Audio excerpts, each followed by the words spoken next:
माता पार्वती की कहानी जो है हम सब के लिए बहुत ही इंस्पायरिंग है और इसीलिए मैंने ये मूर्ति बनाने की कोशिश की है थोड़ी बहुत।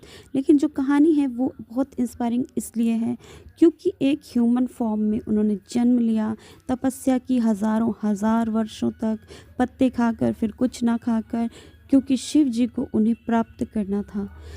देवी महात्म्य जो कि मार्कंडेय पुराण का हिस्सा है और देवी भगवत पुराण जो है इसमें कहते हैं कि पॉइंट ऑफ व्यू लेते हैं माता जी का, यानी कि शाक्तिज्म जिसको कहते हैं हम, जो शक्ति के उपासक हैं वो मानते हैं कि माता जी ने जो ब्रह्मांड शुरू किया था। वैसे तो मैं मानती हूँ कि सबको एक ही है और आप किसी भी पॉइंट ऑफ व्यू से करें, आप किसी भी स्टेम पर पानी छिड़कें, जड़ तो एक ही है, बाद में जाकर तो पानी तो जड़ में ही पहुंचना है। तो जो माता जी ने अगर ब्रह्मांड की स्थापना जिस तरीके से करी, तो सृष्टि की जितनी भी चलायमान एनर्जी है, मतलब जो भी काइनेटिक एनर्जी है, वो सारी माता जी से ही आती है। जब माता जी कहती हैं ग्रहों की चाल में हूँ, सूर्य का ये हूँ वो हूँ, सब कुछ मैं ही हूँ, सुदर्शन की चक्र की शक्ति मैं हूँ, शंकर जी का त्रिशूल की शक्ति मैं हूँ, ये सब जब बोलती हैं माता जी, तो यही मतलब होता है कि जो काइनेटिक एनर्जी है, जो फ्लोइंग एनर्जी है, जो जो बॉडीज़ को रोटेट करवाती हैं, रिवॉल्व करवाती हैं और मूव करवाती हैं, वो जो काइनेटिक एनर्जी है वो माता जी से ही आती हैं। हालांकि वो स्थावर जंगम और चलायमान और अचर में सब में प्रकट करती हैं अपने आप को। लेकिन आप कह सकते हो कि जो शिव और शक्ति हैं वो इसलिए एक दूसरे के पूरक कहलाते हैं क्योंकि जो शिव है वो पोटेंशियल एनर्जी है, यानी कि जो पोटेंशियल आप समझ सकते हो ना, हाइट में कोई पत्थर रखा हुआ है, अगर वो टप से गिर जाए और आपका सर फट जाए तो वो पोटेंशियल एनर्जी की वजह से हुआ है। और जो काइनेटिक एनर्जी होती है, मान लीजिए कोई गाड़ी आ रही है और धमाके से किसी को ठोक के चली गई, तो वो काइनेटिक एनर्जी की वजह से एक्सीडेंट का इम्पैक्ट होता है। तो ये तो बातें ऐसी हो गई। 108 जन्म माता जी ने लिए थे, शक्ति के रूप में, सती के रूप में, और दक्षायनी यानी कि प्रजापति दक्ष की लास्ट, मतलब सबसे छोटी और सबसे प्रिय पुत्री के रूप में, शंकर जी को पाने के लिए। क्योंकि ऐसा हो रहा था, क्योंकि सृष्टि चल तो रही थी लेकिन सृष्टि में प्रेम का और रिप्रोडक्शन का अभाव था, और इसको शुरू करने के लिए जो है शिव और शक्ति का मिलन ज़रूरी था। और साथ ही साथ जो भगवान कार्तिकेय की ज़रूरत थी, जो एक जो राक्षस था उसको हराने के लिए, ताड़कासुर को, उसके लिए भी माता बार बार प्रकट होती हैं। लेकिन 108 बार माता का ये अटेम्प्ट जो है प्रकट होने का मनुष्य के रूप में फेल हो जाता है। वो शिव भगवान शिव से विवाह करने में सफल हो जाती हैं, लेकिन आगे कहानी नहीं चल पाती।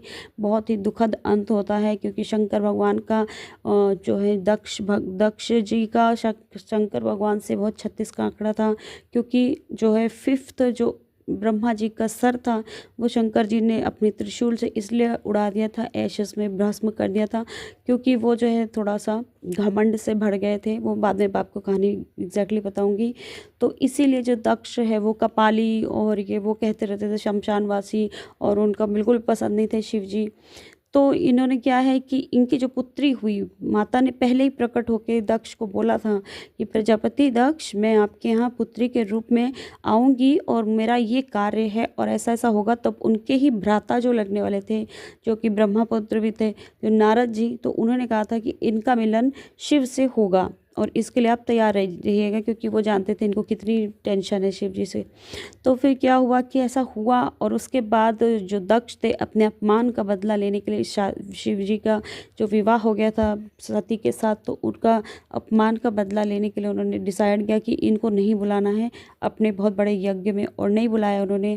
और सती माता गई, ज़बरदस्ती गई, और शिव जी क्योंकि त्रिकालदर्शी थे उनके रोकने के बावजूद भी वो गई। और उसके बाद जो है इतनी बेइज्जती सुनने के बाद, वो अपने शिव जी के लिए इतने अपमान सुनने के बाद उन्हें बहुत दुख हुआ। उन्हें लगा कि मेरी वजह से शिव जी का इतना ज़्यादा अपमान हुआ है, तो वो जो है वापस ना जा सकी और अपने आप को उन्होंने स्वयं ऊर्जा से अपने को वहीं पे सती कर लिया, यानी कि आत्मदाह कर लिया उनकी खुद की ऊर्जा से। मतलब अग्नि में तो दम नहीं था उनको जला सके उनकी देह को। तो फिर इस तरीके से सती जी का 108 बार जो है इस तरीके से ही वो सती हो गई, और उनका कार्य, जो जिस कार्य के लिए उन्हें जन्म लेना था वो कार्य हुआ नहीं।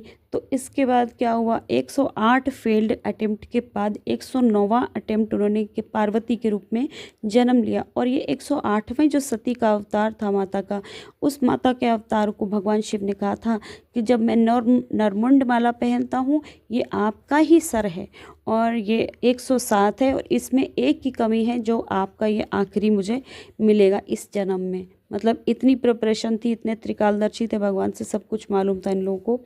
और फिर उसके बाद जो है, और इतना जान लेने के बाद भी भगवान अवॉइड नहीं करते, कभी भी प्रारब्ध के बीच में नहीं आते। हाँ, दंड जरूर देते हैं लेकिन प्रारब्ध को होने देते हैं। वो कर्म का और प्रारब्ध का जो है उनको पूरी स्वतंत्रता देते हैं कि हाँ, जैसा लिखा हुआ है विधि का विधान वैसा होगा। पार्वती के रूप में जन्म लेने के बाद जो हिमालय की जो बेटी हुई थी, जिसको कहते हैं ऐगिरी नंदिनी, गिरी मतलब पर्वत, पर्वत की बेटी। तो जो ऐगिरी नंदिनी जो हैं वो बड़े ही कोमल और बहुत ही क्यूरियस बचपन टाइप के, मतलब उनका माइंड रहता है। मतलब होती तो बुद्धिमान वो भी हैं, इंसान तो नॉर्मल नहीं होंगे भाई, हिमालय की पुत्री होने कोई नॉर्मल बात तो नहीं है, अचीवमेंट ऑलरेडी।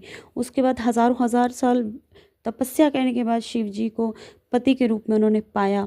और उसके बाद उन्होंने धीरे धीरे रियलाइज़ किया, फिर उसके बाद शक्तियाँ पाई और धीरे धीरे करके उन्होंने अपना आदि शक्ति स्वरूपा जो महिषासुर मर्दिनी स्वरूपा है वो भी रूप पाया। और आप सोच सकते हैं कि उनमें कितना उन्होंने अपनी इस यात्रा में कितना ज़्यादा मेहनत करी होगी।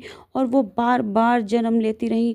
आदि शक्ति सृष्टि की संचालिका होने के बावजूद उन्होंने क्या, मतलब हम लोग कितने बेकार लोग हैं कि हम लोग ज़रा ज़रा सी बातों में हार के बैठ जाते हैं, मेरा तो बेकार हो गया, ये बेकार हो गया, वो बेकार। आप सोचिए कि भगवान, सबके भगवान होने के बावजूद भी उन्होंने कभी हार नहीं मानी। और भगवान शंकर और विष्णु जी को पहले से ही उन्होंने बता दिया था ब्रह्मांड की सृष्टि के समय ही कि मुझे आप मेरी यात्रा को अपने सक्सेसफुल खुद ही मैं करूँगी, आप लोग मुझे क्यूज़ और क्लूज़ मत देना प्लीज़, मैं खुद से करूँगी।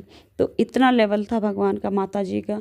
तो पार्वती माता जो है ना, हम लोग उन्हें दुर्गा के रूप में ज़्यादा पूजते हैं, कभी पार्वती माता के ऊपर इतना ज़्यादा ध्यान नहीं देते कि अलग से हम पार्वती माता की पूजा करें, आराधना करें। हम नौ दुर्गा की ज़रूर पूजा करते हैं, बट जो पार्वती माता है ना, उन्हीं के ही ह्यूमन स्वरूप से ही सारी माताएं निकलती हैं। और आप सोच सकते हैं कि ये कितनी महान है और बहुत कुछ सीखने के लिए हमें मिलता है माता पार्वती से।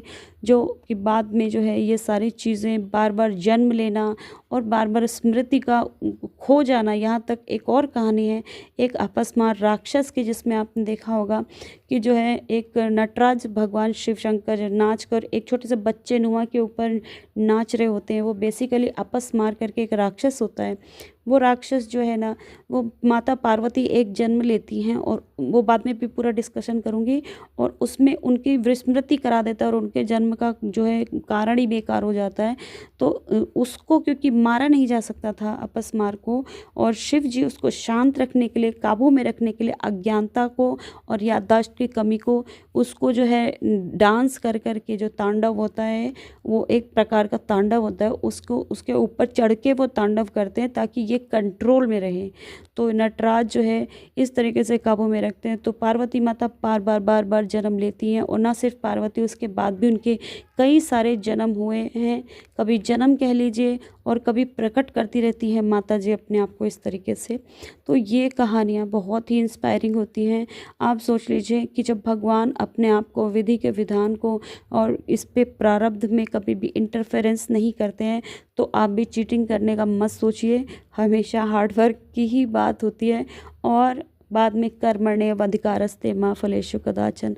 आप सिर्फ कर्म करना, इंक्लूडिंग माई सेल्फ। मैं कोई ज्ञाता नहीं हूँ, मैं कोई अप्लाई करने जाऊँगी तो मैं भी हर बार फेल होंगी ऑफ कोर्स।